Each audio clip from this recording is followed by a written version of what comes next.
Springfield, Missouri, 1865. Two men stood across from each other on the town square.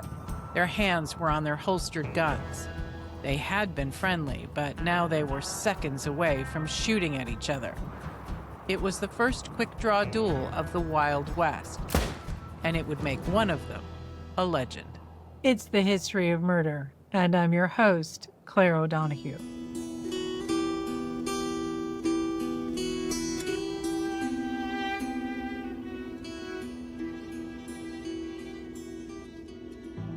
On July 21st, 1865, 28-year-old James Hickok, known to everyone as Wild Bill, walked onto the market square in Springfield, Missouri. About 75 yards away, 29-year-old Davis Tutt was doing the same thing. According to Sean Fitzgibbons, executive director of the History Museum on the square, the meeting wasn't what we have come to think of as a high noon shootout, in more ways than one. It was at 6 p.m. in late July. It wasn't one of those things like, I'll meet you on the square at noon, right? And then you wait for the bell tower. It was just kind of impromptu shooting, not a let's meet somewhere and shoot at each other. And the location is another way it deviates from traditional Western mythology. It's hard to think of Springfield or anywhere in Missouri as the Wild West, but back then, yeah, it was the Western frontier, the edge of the Western frontier. But when Wild Bill Hickok raised his gun, it was exactly what people imagine a Wild West high noon shootout would look like. But why it happened and exactly what did happen were debated then and now. Before we continue, please remember to leave a comment, like the video, and subscribe to our channel. It will help us continue to make new content. Now, back to the story. Wild Bill Hickok is a name synonymous with a moment in American history. A gambler, lawman, and entertainer so good with a gun that few faced him and lived, and that legend began in Springfield, Missouri. Before that, he was just a man. He was born James Butler Hickok in 1837 in what is now Troy Grove, Illinois, the fourth of 6 children. His father, William Hickok, was a strong abolitionist. In the 1840s, the Hickok home was a stop on the Underground Railroad. It was a dangerous choice, not just for himself, but for his family. Young James would find escaped enslaved people hiding in the barn or the cellar. Sometimes he would help his father on nighttime rides to bring the escapees to the next stop on the railroad. According to a nephew of Wild Bill, William Hickok and his sons, quote, helped hundreds of slaves to their northern goal, end quote. But that ended in 1852 when William Hickok, who had never been in good health, died of natural causes. James was only 15. But even at that young age, he had developed a skill that would serve him well in the years ahead. He would practice shooting a lot. He was well known for taking his time. In fact, one of his quotes was basically, a lot of mistakes happen when you shoot quick. So he was a well-known shot. By the time he was 18, a restless James Hickok left for St. Louis with his older brother, Lorenzo. A nickname they used for each other was Bill, perhaps a tribute to their late father. The story is they got word that their mother was ill, so Lorenzo turned back.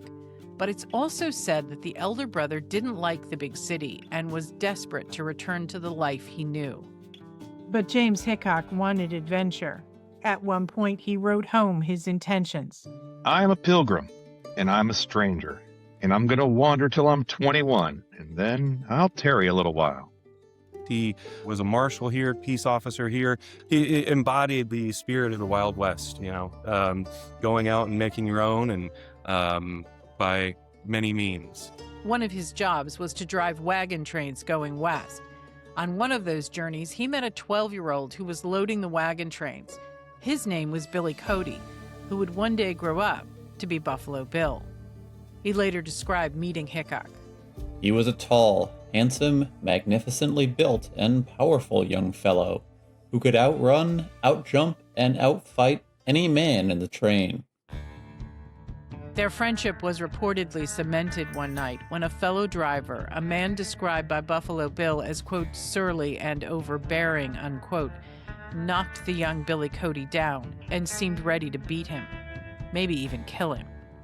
Hickok stepped in, telling the man, If you ever lay a hand on that boy, little Billy here, I'll give you such a pounding that you won't ever get over for a month of Sundays. Buffalo Bill would credit his friend with saving his life that night. Hickok became close to the Cody family after that, with Buffalo Bill saying he became greatly attached to him, seeing him as an older brother, replacing the one that Bill Cody had lost a few years before. Sometime after a stay with the family, Hickok got into a near-fatal fight when he was driving a freight team that stopped in an isolated area in the hills. In 1860 or 61, Hickok would later recall, he was attacked by a cinnamon bear, a reddish-furred subspecies of the black bear. He fought off the animal in a hand-to-paw combat. Though seriously injured, he managed to kill the bear using a Bowie knife. It sounds like the kind of story that Hickok and his friends would make up to bolster his reputation. But there are contemporary accounts of Hickok being treated for his wounds, and a story about the bear attack in a Kansas paper. In 1861, he was hired by a freight company in southern Nebraska called Russell, Waddell, and Majors. They operated a relay station for the Pony Express. Local rancher and landlord David McCandless and his men harassed the young Hickok. They poked fun of James Hickok because he had a large nose and his lips stuck out. They called him Duckbill Hickok. On July 12, 1861, James Hickok confronted McCandless and other men that he had brought with him to collect overdue rent at the freight company. A violent fight ensued, and McCandless and several others were killed. The story would grow bigger and bigger until an 1867 Harper's Monthly article said it was Hickok facing a gang of, quote, restless, bloodthirsty men, unquote, and he had single-handedly killed 9 of them. It's hard to know the exact truth of what happened, but one thing did come out of it. After 1861, he left Nebraska, and I guess those insults stuck because he grew his mustache out and then gave himself the moniker, instead of Duckbill Hickok, he named himself Wild Bill Hickok. Another story is that he saved a bartender from a lynch mob in Independence, Missouri. A bar fight had gotten out of control, and he fired warning shots and stared down the crowd until they dispersed. A woman yelled after him, "Good for you, Wild Bill!" Whether he gave it to himself or adopted it, the name stuck. Turning it into his moniker is definitely something that a gunslinger would do. Sometime in 1861, Hickok took his skills to a much bigger fight than any he had faced before. During the Civil War, he was actually part of the Union Army as he worked as somewhat of a gun for hire, a mercenary for the Union Army. He also served as a spy, and on at least one occasion, he is said to have dressed up as a Confederate soldier to get behind enemy lines. For a time, he served as a bodyguard for Kansas Senator Jim Lane. Lane was a politician who became a general officer in the Union Army and ran raids, often violent ones, into Missouri. Hickok wrote his mother about his time in Kansas. I have seen since I have been here sights that would make the wickedest heart sick. Believe me, Mother, for what I say is true. By the war's end, he was tired. In a letter home, he vowed to his mother he would make changes, at least jokingly. Now I will tell you a few lies. I've quit swearing now, I've quit drinking, but tell Lorenzo I've quit dancing, etc. I've quit chewing tobacco and don't touch any lager beer, and I don't speak to the girls at all. I'm getting to be the perfect hermit. By 1865, he decided to settle, at least for a while, in Springfield, Missouri. The Civil War was kind of winding down. Springfield was torn, like much of the country. It was divided, to say the least. Many former soldiers and guerrillas from both sides were in Springfield, still restless from the war. Among them, Davis Tutt. Davis Tutt came back after the war and lived with his mother and half-brother. He was a Confederate mercenary and spy, so on the other side of the Civil War, but roughly the same age. They were both in their 20s, late 20s when they were here in Springfield. Tutt was from a prominent family in Arkansas. When he was a child, the Tutts were involved in a feud with another local family, the Everetts, that began over differing political beliefs. A debate one night turned into a fist fight, which turned into murder and then revenge for that murder. In nearly 10 years, 14 people ended up dead. The Everett-Tutt feud ended when Hansford Hamp Tutt was shot. As he lay dying, he told others that no revenge should be taken and the feud should end. After the war, his son Davis did not return to Arkansas, nor did he seem to heed the words of his father. Instead, he seemed more shaped by the feud itself, the idea that honor and a reputation for not backing away from a fight were the most important qualities in a man. He brought those ideas with him to Springfield and, most importantly, to the Lyons House. Lyons House was a boarding home near the square in Springfield. Hickok was renting a room, and Davis Tutt, though not staying there, was a frequent visitor. Another one of the guys who would go drink at the Lyon House and play cards and be seen about town with his gun on his hip. The card game Faro was the most popular game in the Old West, but it's believed at the Lyon House they played poker. And it may have been at these poker games that Wild Bill and Davis Tutt got to know one another. They were friendly. I wouldn't say that they were friends. They had been seen walking around town together. They were often at the same card tables, but I've never heard them be described as friends, but they were they were close acquaintances for sure. From what I understand, they were both kind of just living guns for hire. They had just come off the Civil War, probably kind of living off of what they had won in poker games, that kind of thing. A lot of I'll pay you tomorrow kind of things. There was a woman named Susanna Moore in Springfield, and she became Hickok's girlfriend at some point during the war. The story goes she was waiting for Wild Bill to settle down and perhaps take up farming. He apparently suggested they could cohabit for the moment. She wasn't interested. More than that, she was angry. So she switched her affections to another young man, Davis Tutt. And there are also rumors there was another bone of contention between the two men, that Hickok was interested in Davis's sister. But there's no proof of that. What did happen is that at a particular card game at the Lyons rooming house, likely on July 20th, Tutt was badly in need of money. Tutt was arrested for illegal gambling, resisting arrest, and public drunkenness. He had been taken to court, and that's why he was ordered to pay $100. He was released, hadn't paid yet, and so that's when they met at the poker table that evening, that same evening as when he got out of the courthouse, which was also on the square. At the game, Tutt seemed to have it out for Hickok. Throughout the game, it really didn't matter who was good or who wasn't. It was the whole table against Wild Bill. It had been alleged that Davis Tutt was financing everybody at the table except for Wild Bill. Wild Bill had owed Davis Tutt some money beforehand. Hickok agreed he owed money and said it was $25. He said he had the IOU to prove it. Tutt didn't care. He said it was more. They were discussing what was owed, and it was either $35, $45, $25, depending on who you asked. At some point, others in the room tried to diffuse the tension, but Tutt wasn't interested. He grabbed Hickok's watch, a Waltham gold pocket watch, off the table. Others say Hickok gave Tutt the watch as collateral. In any case, Hickok did let Tutt keep the watch temporarily under one condition. He pretty much said, but I better not see you flashing it around. Don't show people that it's my pocket watch. You know, a lot of bravado there, I'm sure. According to friends, Tutt left the room with a wide smile. Soon after, Hickok learned that Tutt intended to dangle the watch from his pocket, showing off his victory over Hickok.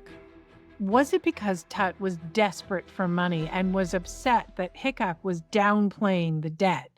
Or was it because his girlfriend was once Hickok's? That's been debated about since 1865.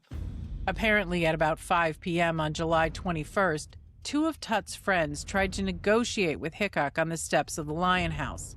Hickok agreed to pay the $25, but Tutt, who was also there, wanted $45. In today's money, Hickok would have owed just over $500, and Tutt wanted $920. Hickok made clear he didn't want to fight. I would rather have a fuss with any man on earth than Davis, who had accommodated me more than any man in town. Though the negotiations were going nowhere, the four men agreed to get a drink with each other. But just an hour later, Tutt walked off alone, so Hickok told Tutt's friends. He shouldn't walk across the square unless dead men can walk. The message was passed to Tutt, who, according to others, saw it as a test of his bravery. Everyone knew that Hickok was a great shot. More than that, he could shoot with either hand, making him doubly dangerous. Word spread quickly that Hickok had made sure his .36 caliber Colt 1851 Navy revolvers were ready for anything. But Tutt knew his way around a weapon, too. He had spent time in the Confederate Army, and he was, he was a professional with a gun. An hour after the men had shared a drink, Davis Tutt walked onto the square with the pocket watch on display, just as he had been warned not to do. Hickok was there. As he was walking into the square, there was Davis Tutt with his friends coming up the other side of the square with the pocket watch, showing everybody that he had Wild Bill Hickok's pocket watch. Tutt was, by all accounts, delighting in his antics. He was doing exactly what Wild Bill said not to do, and it's typical for some guy in his 20s who has a lot of whiskey in him, I'm sure. Hickok called out, Dave, here I am. Don't you come across here with that watch. That's when Davis Tutt pulled his gun, and also allegedly it got caught in his coat and it misfired and he missed. Eyewitness reports said that there was only one gunshot. Wild Bill had pulled his gun and shot Davis right in the chest, pretty much simultaneously as when Davis Tutt pulled his gun. Davis Tutt rears back, falls onto the courthouse steps, where Wild Bill would be seen a couple days later. And another rumor that it was probably added much later, Davis Tutt said to his group of friends, "Boys, I'm killed." And those were alleged last words of Davis Tutt. Hickok kept his guns out and pointed them at Tutt's friends, just in case anyone thought to have their revenge.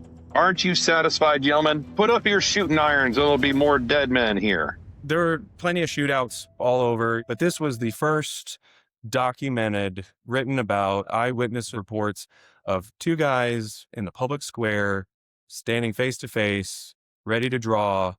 When you think of the Wild West shootout, you're thinking of the Wild Bill Davis Tutt Springfield shootout. An arrest warrant was issued almost immediately, and 3 days after the shooting, Hickok was taken into custody and charged with manslaughter, then released on bond. The prosecution began to build their case. If found guilty, Hickok faced years in prison. They subpoenaed eyewitnesses. They pulled a jury of 6 jurors. They reviewed all of the evidence. And the Greene County Courthouse has all of this in the transcripts, and it is pages and pages long.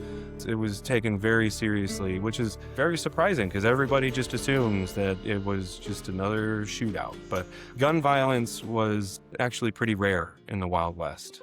On August 3rd, 2 weeks after the shooting, the trial began. Hickok and his defense lawyer, Colonel John Phelps, a former Union Army officer, entered a plea of self-defense. The judge actually was Sempronius Honey Boyd. He was one of the founders of Springfield, and he was the judge that heard the case. He actually then went on to be ambassador to Siam for the United States. The prosecution's case was clear. There was one shot and one man with a bullet in him. And some eyewitnesses blamed Hickok for the whole thing in a way that suggested it wasn't manslaughter. Some people were saying that it was premeditated, with Wild Bill coming out and kind of egging Davis Tutt on. But once the evidence was entered, self-defense seemed more likely. A lot of people said they only saw the one shot. right? But other people were saying that they saw a flash from Tutt's gun as well. And then after the investigation, they had found a spent cartridge in Tutt's gun. Eyewitnesses say there was one shot when there really was two. Hickok's reputation as a gunslinger was cemented by that evidence. Even though Davis Tutt had pulled first, Wild Bill was so quick that he fired at the same time. But there was more. Witnesses testified that Hickok had tried to avoid a conflict, had offered to repay the debt, and even warned Tutt's friends. The trial only lasted 3 days. Then the jury went to deliberate. They found that Hickok acted in self-defense, he was acquitted, and the jury actually only deliberated for about 10 minutes. It left Hickok a free man, but without a plan for what to do next. He ran for city marshal, did not get elected. So even though it was self-defense, people were a little bit... They didn't want somebody as hot-headed as Wild Bill, I'm sure. Hickok moved to Fort Riley, Kansas, where he served as a federal marshal during the Indian Wars. His reputation as a sharpshooter followed him there and to jobs afterwards. He was known, he had somewhat of a reputation before he got here. This is why I'm sure one of the reasons that Davis Tutt was showing the pocket watch off. But the 1867 article really cemented the legend that became Wild Bill Hickok. The article appeared in the February 1867 edition of Harper's Monthly, written by journalist George Ward Nichols after a visit to Springfield and an interview with Hickok. It detailed Wild Bill's side of the shooting, as well as gave a vivid description of the man for Eastern audiences. Bill stood 6 feet and an inch in his bright yellow moccasins. A deerskin shirt, or frock it might be called, hung jauntily over his shoulders, revealing a chest whose breadth and depth were remarkable. These lungs had grown in some 20 years of the free air of the Rocky Mountains. His small, round waist was girthed by a belt that held 2 of Colt's Navy revolvers. The profile instantly made him a national name, but it had its detractors. In the May 11th edition of the Kansas Daily Commonwealth newspaper, it was clear not everyone was a fan. Wild Bill, or Bill Hickok, is nothing more than a drunken, reckless, murderous coward who is treated with contempt by true border men and who should have been hung years ago for the murder of innocent men. Ultimately, the detractors lost the PR battle. Wild Bill is this towering figure. It took a life of its own as it just kind of went through the American zeitgeist, and people latched onto it, and rumors and retellings of it, the classic game of telephone, right? So everybody adds their own little spin on it, and it quickly became, Wild Bill before coming to Springfield had killed countless men and all this other stuff, when in reality he had done some fighting in the Union Army, but really wasn't known for killing hundreds of men. But those little embellishments got greater and greater as they were retold. And that spilled over to Springfield, Missouri. But I do know that it has cemented Springfield into the Wild West lore. We have people internationally coming in, and they want to see the Wild Bill shootout story. By 1873, an old friend had reached out to provide a job and to cash in on Wild Bill's reputation. Buffalo Bill Cody reached out, and Wild Bill joined the Scouts of the Plains theater group with Buffalo Bill. One of my favorite stories from that is, as a part of the stage performance, there was a campfire scene where all the gunslingers, cowboys, and frontiersmen were supposedly, acting out a campfire scene, and Wild Bill was upset that they couldn't use real whiskey. They had to use the really strong tea that looked like whiskey. So he had decided to bring his own whiskey up on stage, and he was drinking, and one of the spotlights was getting into his eyes, and it was very frustrating for him, to the point where he pulled out his revolver, shot the spotlight out. So not only was he bringing real whiskey, he was bringing live ammunition on stage. And after he shot out the spotlight, the crowd went wild.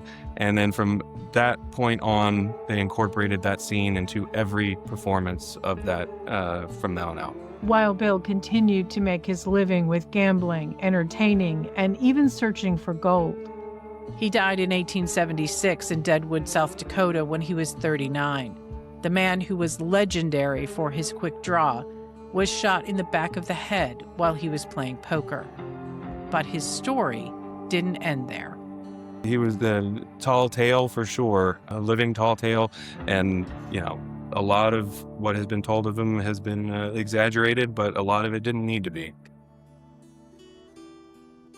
What do you think about this case? Please comment below. And if you liked this story, please subscribe to the channel, hit the like and notification buttons, and let us know if there are any cases you'd like us to cover.